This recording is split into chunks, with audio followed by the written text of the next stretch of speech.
잔금 해제 시간입니다. 양지수 모두 0.5% 정도 올라서고 있죠. 어제 외국인의 선물 매도가 1조 원 이상 크게 나와서 시장에 대해 우려하셨던 분들, 올해 들어서는 오히려 선물 매도 대규모 나오고 나서 다음날 좀 더 좋은 흐름이 이어집니다. 오늘장의 주인공도 2차 전지 쪽이라는 게 시장의 가장 큰 특징이기도 하네요. 시장의 면면이 들여다보면서 전략 챙겨보겠습니다. 사영관 차장님 자리하셨습니다. 어서 오세요. 안녕하세요. 네, 현재 시장 분위기 보겠습니다. 오늘도 2차 전지 쪽에서 힘내주는 모습 더 도드라지네요.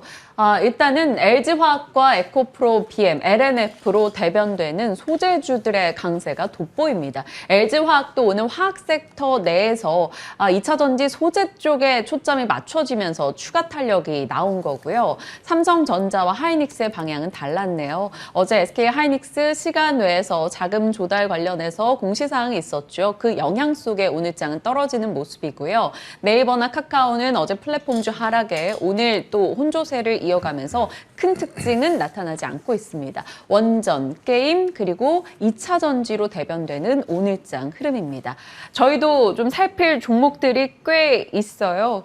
LNF입니다. 일각에서는 IRA 세부 법안을 보고 나니까 그냥 양극재 쪽, 음극재 쪽 판을 깔아준 게 아니냐라고도 얘기합니다. 그런 맥락에서 상대적으로 조금은 덜 갔던 LNF 추가 상승이 있을지 봐야 될 텐데요. 일단 저희 사영관 차장님과 최고가 기준으로 51% 이미 수익이 나고 있는 종목입니다. 그래서 갖고 계신 분들을 위한 전략이 필요해요. LNF 더 끌고 가야 될까요? 네, 더 끌고 가도 될 것 같아요. 일단은 한 주만에 다시 목표가 33만 원을 찍었습니다. 그 이상 갔었는데 아직까지도 LNF의 좀 저평가 영역이라고 봐야 될 것 같아요. 항상 말씀드리지만 에코프로라던가 포스코, 홀딩스 이런 쪽들 관련해서는 조금은 수직 계열화는 안 돼 있다는 점 분명히 맞습니다. 하지만 테슬라에게 직납을 하고 있다라는 부분들도 분명한 사실이고요. 물론 테슬라가 앞으로 점유율이 떨어진다고 하더라도 직납하는 물량들의 증가는 지속이 될 거고요. 그와 더불어서 신규 고객사에게도 양극재를 제공할 수 있다는 부분까지 같이 우리는 봐야 될 것 같아요. 그래서 지난주에 제가 33만 원으로 목표가를 상향을 했었는데 일단은 추가적으로 40만 원까지 상향해서 보도록 하겠습니다. 네. 또 목표 주가 상향입니다. 40만 원으로 올려 잡아주셨어요. LNF에 대한 전략 보유자분들 참고하시길 바랍니다. 다음 종목도 사영관 차장님의 대표 종목 중에 하나입니다. 작년 12월 20일에 말씀 주셨던 하이드로 리튬. 그 이후 상승을 기록해서 저희가 3월 7일에 리뷰를 했었어요. 그때 당시에 조달청에 이제 들어가기 시작했고 지금 나올 자리 아니다, 진입의 자리다라고 얘기를 하셨는데 그날이 3월 7일입니다. 그날 31,000원 상한가로 거래를 마쳤는데 많이 올라서 부담이야 했었거든요. 네. 근데 벌써 5만 원입니다. 하이드로 리튬 이거 언제까지 끌고 가요? 저희 최고가 기준 112%거든요. 네, 물론 그때 뭐 사자라고 말씀을 드린 건 아니고 이러한 기업이 있으니까 한번 같이 공부를 해보자라는 의미로 말씀을 드렸는데 사실 공부를 안 하시는 분들이 생각보다 많아요. 항상 이제 댓글 보면은 무슨 이런 기업을 소개하냐 이런 분들은 이제 아마 땅을 치고 좀 후회를 하고 계실 수도 있는데 글쎄요. 주가는 시총이 지금 전반적으로 봤을 때 리튬의 종목들이 과다하다라는 부분들은 어느 정도 인정을 할 수밖에 없어요. 그런데 최근 들어와서 이런 주가 상승률이 더 가팔라지고 있는 이유가 무엇일까를 생각을 해봐야 되겠죠. 미국의 IRA, 유럽의 CRMA 전부 다 광물 쪽이에요. 어차피 중국 쪽에서 밸류체인의 대부분을 가져가고 있습니다.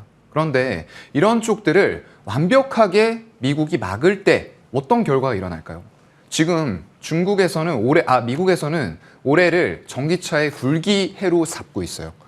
이번부터 이제 많이 팔아야 되는데 이 중국에 가져오는 광물이라던가 리튬 같은 원재료들을 가지고 가공하지 않으면 안 되는 그런 수순이에요. 그렇다 보니까 중국을 압박하기보다는 자국의 이익을 위해서 결국에는 다른 미국과 FTA가 체결되지 않은 나라에서 온 광물을 가지고라도 50% 이상의 부가가치를 발생을 시킨다라고 했을 때는 만든 국가, 정제, 가공, 생산한 국가의 원산지를 인정해준다. 결국 미국에서 쓰겠다는 거거든요. 그런데 이렇게 50%의 부가가치를 하려면 어떻게 해야 되죠? 아마 그때 제가 했던 어반 리튬과 하이드로 리튬 두 개를 집중적으로 다뤘었죠. 이 시간에요. 그걸 잘 들으셨던 분들은 아시겠지만 단순 리튬을 가지고 분쇄 가공해서는 이만큼의 어떤 부가가치가 발생이 되기가 어렵다는 거예요. 그런데 일론 머스크가 얘기한 것처럼 돈을 찍는 면허인 리튬의 정제에 있어서는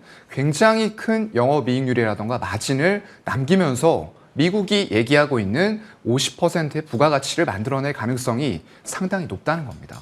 그렇기 때문에 지금에 들어와서 이런 포스코홀딩스와 더불어서 하이드로 리튬, 거기다가 어반 리튬 같은 기업들이 주목을 받고 있는 거고요. 사업을 하려는 모습들이 계속 보여서 좋아요. 그때 조달청까지 말씀드렸잖아요. 네. 근데 이번에는 이제 새만금 쪽에서 어반 리튬의 1공장, 하이드로 리튬의 2공장을 유치를 이제 5천억을 들여서 했다라는 부분들까지도 기사화가 되면서 거기다 국가 인증 기술 획득을 했어요.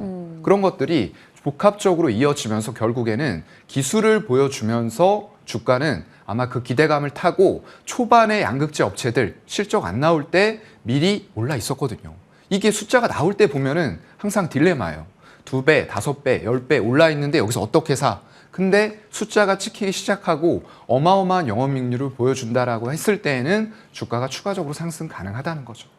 그러면 보유자분들은 일단 더 보유. 네, 홀딩입니다. 네, 알겠습니다. 깔끔하게 정리하고 가겠습니다. 어찌됐건 2차 전지 밸류체인 내에서 계속해서 좋은 종목을 소개해 주셨고 시장에서 AS를 저희가 할 때마다 추가적으로 주신 의견들도 시장과 잘 부합해서 가고 있습니다. 자, 그럼 사용관 차장님의 오늘의 종목은 무엇일지 기대를 한껏 갖고 열어보겠습니다. 첫 번째 종목은 호텔신라네요. 엔데믹의 봄, 벚꽃 랠리 시작되나 포인트 들어가 보죠. 봄캉스. 이 말에 공감해요. 많은 분들이 꽃구경 때문에 어딜 가겠다라고 맞아요. 하는데 그거는 뭐 국내에서 나가든 해외에서 들어오든 다 같은 맥락 아니겠어요? 네, 맞아요. 저도 일단은 이 복잡한 또 주식판에서 잠깐 벗어나서 여기 건너가면 여의도 공원이 있거든요. 거기를 돌아다녀 보면 사람들이 굉장히 많이 돌아다녀요. 다 사진 찍고 점심시간에. 있죠. 네. 맞아요. 그리고 미세먼지가 생각보다 좀 심각합니다. 그런데도 불구하고 마스크들을 안 쓰고 돌아다니더라고요. 그만큼 봄에 그런 파급 효과가 굉장히 크다라고 좀 생각이 되고요. 이런 것들이 결국에는 호텔, 숙박 이런 쪽으로도 이어지고 있는 것 같아요. 지금 지난 주말 보게 되면 주요 호텔의 투숙률이 전년 동기 대비했을 때 10에서 20% 급증했다라는 뉴스들이 나오고 있는 그런 상황이고요. 엔더믹으로 일단 마스크 의무 착용이 해제됐고 거기다 벚꽃 시즌까지 같이 겹치면서 호황을 맞이하고 있다라고 분석을 하고 있습니다. 업계에서도 4월에 각종 할인의 프로모션이 분물 터지듯이 나오면서 숙박률, 투숙률을 더 끌어올리기 위한 이런 프로모션들이 더 일어나고 있는 것 같고요. 상장, 비상장 호텔 기업 15곳을 조사를 해보니까 13곳의 영업이익이 전년 대비해서 증가된 이런 수치들을 보여주고 있을 만큼 호텔은 호황을 보이고 있다라고 생각이 됩니다. 네. 자, 다음 포인트로 곧장 가겠습니다.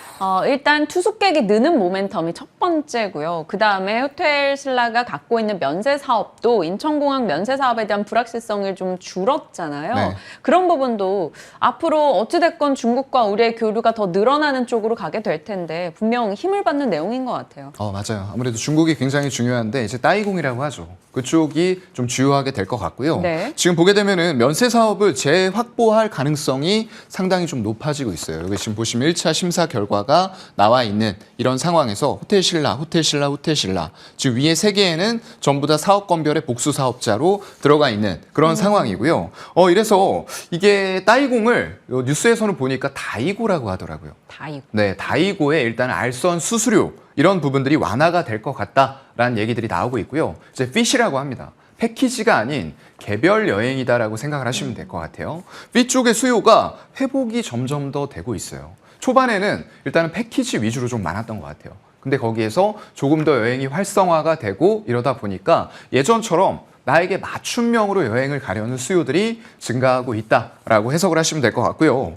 일단은 1분기 실적 굉장히 좀 우려를 했습니다. 그런데 우려보다는 좀 괜찮을 것 같다라고 시간이 지날수록 나오고 있는 그런 상황들이고요. 2분기 이후에는 중국의 리오프닝 효과가 좀 본격화가 될 가능성이 높다라고 생각이 되는 상태고요. 일단 실적 모멘텀이 좀 부각이 될 것 같아요. 거기다가 이제 항공편이라던가 이런 것들이 점점 더 증편이 되기 시작하면서 해외에서 유입되는 관광객 수도 늘어나고 있다라고 보시면 될 것 같습니다. 네.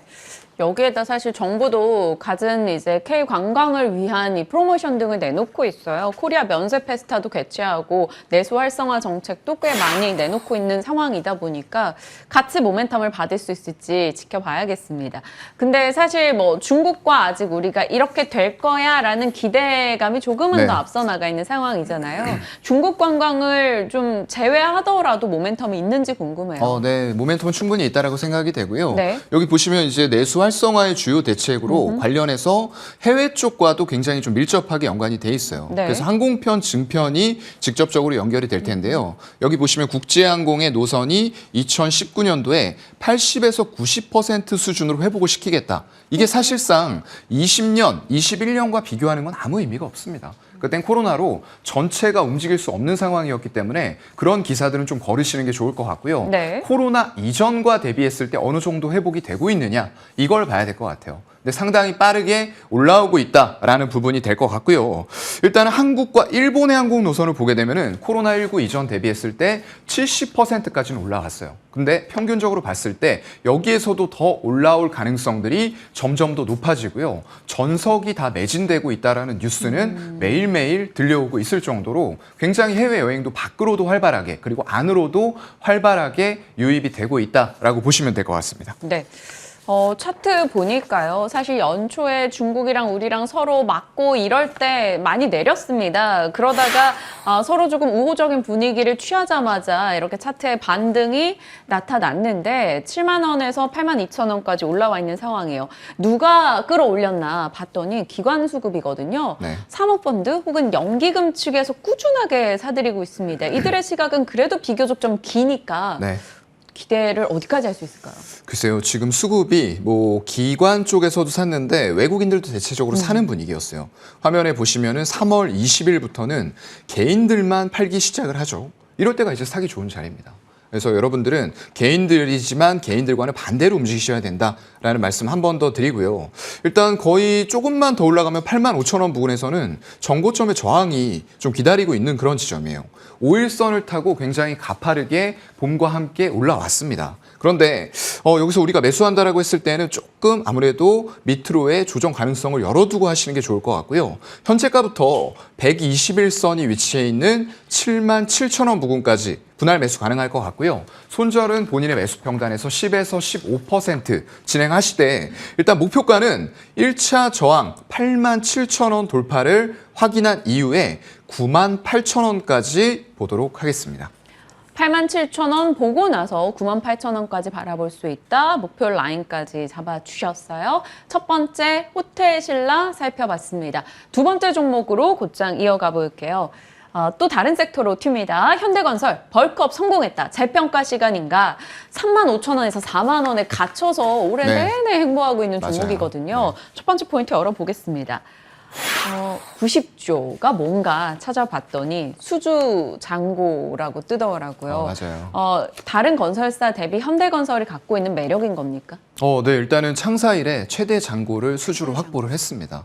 이렇게 수주도 많이 확보했고 실적도 괜찮은 편이었거든요. 그런데도 불구하고 워낙에 다른 섹터들이 핫하다 보니까 이쪽으로 돈이 들어올 여유들이 없었던 것 같아요. 거죠.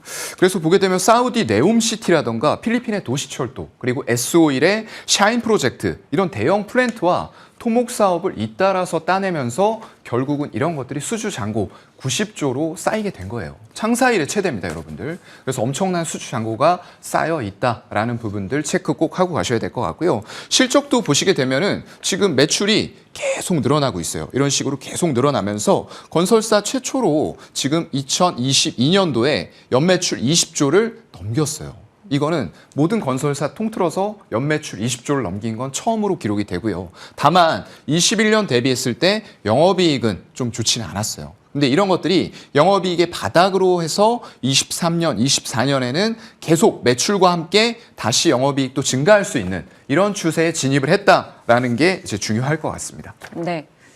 현대건설 같은 경우는 사실 SMR, 샤인 프로젝트, 풍력 관련해서 여러 가지 에너지 사업으로도 꽤 많은 모멘텀을 안고 있는데 부동산 시장 침체 때문에 같이 이제 건설 섹터 유탄을 맞은 상황입니다. 네. 어느 정도로 치고 나갈 수 있을지가 중요할 것 같아요. 에너지 신사업의 가치 평가해 주세요. 네, 일단은 뭐 건설 쪽에서 기본적으로 수주 잔고가 잘 쌓여 있는 그런 상황이기 때문에 이런 신사업 관련해서는 추가적인 밸류, 목표가 상향 이런 쪽들로 좀 덧붙여서 보시면 될 것 같고요. 일단 현대건설 하면은 굉장히 어떤 원전이라던가 이런 쪽에서 좀 강한 면모들을 많이 보여주고 있는 기업이에요.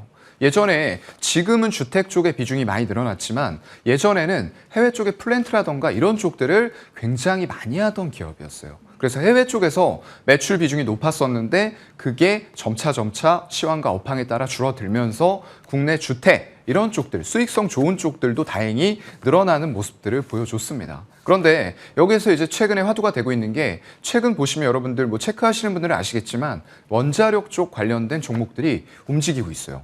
BHI 같은 종목들, 제가 뭐 두산 에너빌리티와 더불어서 주기기를 수주할 수 있는 두 개의 업체라고 말씀드렸는데 최근에 기관 매수가 강하게 붙으면서 이 BHI의 주가가 올라가고 있다는 거죠. 이런 것들을 체크를 꼭 하셔야 될 것 같고요. 관련해서 SMR이 또 대두가 될 수 있을 것 같아요. 소형 모듈이죠. 원자로 소형 모듈인데 이런 쪽들이 이제 대안으로 떠오르고 있기 때문에 에너지를 다변화해 나가는 과정에 있어서 원전은 항상 말씀드리지만 오래 걸립니다. 10년 이상 걸려요. 그리고 6에서 8조 원가량의 한 기당 건설비가 들어가기 때문에 비용도 만만치 않거든요. 이런 것들을 일부 해결해 주면서 에너지 다변화를 빠르게 할 수 있는 게 이 SMR이라 생각을 하시면 될 것 같습니다. 그런데다가 해상풍력도 같이 하고 있는데 해상풍력이 올해부터는 본격화가 되고 있어요. 그렇기 때문에 이쪽도 같이 실적에 기여를 해줄 수 있는 그런 모멘텀들을 같이 신재생에서 갖춰가고 있다라는 게 두 번째 포인트가 될 것 같습니다. 차세대 성장 산업에서 수주 잔고를 채워놨고 앞으로의 추가 기대감도 열려 있다라고 정리할 수 있겠는데요. 그럼 마지막 포인트는 무엇인지 열어보겠습니다. 우리도 AI. 네. 건설과 AI가 좀 매칭이 어려운데요. 네, 이거는 제가 뭐 크게 아직까지 기여하는 부분은 아닌데 그래도 AI 테마가 요즘에 워낙에 핫하잖아요. 네. 이런 것들이 건설 현장에서도 역시 사용되고 있다라는 부분을 말씀을 드리고 싶어서 하나 꼽아봤고요. 일단 AI가 굉장히 뭐 다양한 산업 분야에서 사용이 이미 되고 있다라는 건 다들 뉴스를 많이 접해서 알고 계실 거예요. 이런 것들이 로봇, 영상 분석 이런 쪽들이 점점 더 활용되는 분야가 많아지고 있다라는 것도 팩트가 될 것 같고요. 이게 건설 쪽에서도 실제 성과로 이어지고 있다라는 기사들이 또 나오고 있습니다. 작년 11월에 현대건설에서 AI 무인안전 서비스 로봇인 스팟 4족 보행 로봇이에요. 일명 뭐 로봇 개다, 개 로봇이다 이렇게 얘기를 하죠. 그런 것들이 지금 건설 현장에 투입이 되면서 사실상 건설 현장의 품질과 안전 관리 무인화에 앞장서고 있는 기업이 되고 있고요. 이게 일반적으로 사람이 이런 작업들을 수행을 했을 때 문제점이 분명히 있어요. 아무리 숙련도가 있고 노하우가 쌓여 있는 그런 인원이라고 하더라도 컨디션에 따라서 조금 차이가 있을 수가 있고요. 거기다가 현장 점검 시에 균일한 데이터들을 일정하게 뽑아낼 수 있느냐라는 부분에서는 역시나 이런 로봇과 AI가 적용된 이런 제품들이 사람보다 더 뛰어날 수밖에 없다라고 좀 생각이 됩니다. 그래서 이런 것들을 적용해 나가고 있는 모습들, 지금은 단순히 이제 탐지라던가 탐사 이 정도에만 그치고 있지만 향후에는 AI가 적용된 로봇들이 점점 더 건설 현장에서도 할 일이 많아지고 그건 무엇을 의미합니까? 점점 더 건설도 효율화가 되어간다라고 생각을 하시면 될 것 같습니다. 네. 자, 그럼 앞으로 방향이 중요할 것 같아요. 사실 뭐 2차 전지 내에서만 차별화가 있었던 건 아닙니다. 건설 섹터 내에서도 삼성 엔지니어링 보면 막 50% 이상 올라가는데 현대건설이 그걸 보면 얼마나 속상했겠어요. 네. 현대건설도 그 정도 가치 평가 받을 수 있는지 목표 라인 어디로 보세요? 네, 사실 뭐 제가 좀 포트폴리오를 다변화를 좀 해보자. 왜냐하면 기존에 말씀드렸던 4차 산업 관련주가 너무 많이 올라왔고요. 사실 이런 2차 전지주들도 항상 말씀드리지만 종목별로는 좀 과열돼 있는 양상도 분명히 맞습니다. 그렇기 때문에 관점을 약간 다르게 돌려보자라는 의미로 오늘 두 종목은 이해를 해주시면 될 것 같고요. 가격적인 부분에 있어서는 뭐 바로바로 탄력 있게 움직이지는 않을 수도 있어요. 하지만 조금 길게 보고 이런 분들이라고 하시면 충분히 접근이 가능한 시점이다라고 보이고요. 매수는 현재가부터 34,000원까지 열어놓고 분할 매수, 역시나 손절은 본인의 매수 평단에서 10에서 15% 손절 처리하시면 될 것 같고요. 목표가 같은 경우에는 1차 45,000원 확인한 이후에 추가적으로 상향해 보도록 하겠습니다. 2차 전지 팔고 이거 사세요라는 거 아니다라고 말씀을 주신 겁니다. 2차 전지 종목 외에 다른 곳에서 관심을 좀 돋볼 종목을 찾으시는 분들을 위해서 호텔신라와 현대건설에 대해서 지금 이 타이밍이 좋을 것 같다라고 말씀 주신 거니까요. 포트 운영하실 때 참고하셔서 내용 들여다보시길 바랍니다. 자, 오늘 교보증권 사영관 차장님과 전략 챙겼습니다. 고맙습니다.